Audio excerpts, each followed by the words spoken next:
వంగిపోయింది, ఇట్లా వంగిపోయింది. మరి ఇది ఎవడు పట్టించుకోవాలి? ఇక్కడ ఏంది ఇది? ఇగో ఈడ ఒక దాదాపు నెల రోజుల కింద ఒక ఏదో చెత్తకు సంబంధించినవి ఇగో ఏదో వేసిరండి. నిన్న ఎవడో వచ్చి తగలబెట్టిపోయాడు.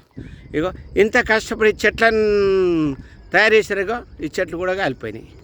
ఇగో ఎవడో ఈడ చెత్త పెడితే మరి ఇన్ని రోజులు ఈడ లేబర్ పనిచేస్తారు. ఈ లేబర్కు తెలియదా ఈ రోడ్డు మీద ఇది వేస్తే మరి రేపు చెట్లు కాలిపోతాయని తెలియదా? మరి కాంట్రాక్టర్ ఏం చేస్తుండ్రు? రోజు వచ్చిపోతాడంట.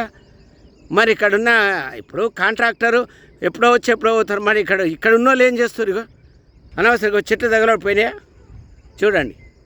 ఇక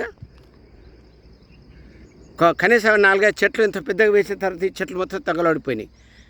ఇదో చూడండి. మరి సూపర్వైజర్లు ఏం చేస్తారు? ఈ కాంట్రాక్టర్లు ఏం చేస్తారు? ఏమైనా డబ్బులు కావాలి వీళ్ళకి తప్ప కానీ పని అవసరం లేదు. ఇక చూడండి 2 నెలల నుంచి ఇక్కడ ఉన్నాయండి. ఇవి తీసేయరా? తీసి పక్కకేయరా? రోజు లేబర్ వస్తుంది, లేబర్తో తీపియచ్చు కదా. వీళ్ళు ఇష్టం ఉన్నట్టు వాడుకోరు. ఇమ్మీడియట్లీ ఈ బండి రవి ఎవరైతుండ్రో ఈయన ఇదే కాదు ఎక్కడ చేసినా కానీ ఇదే పద్ధతి ఉంది. ఈడ సగం డబ్బులు ఇస్తాడంట, సగం డబ్బులు ఇవ్వడంట. ఇష్టం ఉన్నట్టు వీడికెళ్ళి ఇంకో కొత్త తాన ఇంకో తాను చేస్తున్నాడు కనుక ఈ బండి రవిని ఎంబడే ఆయన లైసెన్స్ రద్దు చేయాలి.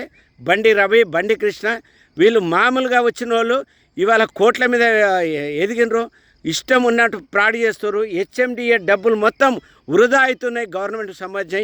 దీన్ని ఎంబడే చర్య తీసుకోవాలని రంగారెడ్డి జిల్లా కలెక్టర్ గారిని కోరుచున్నాం.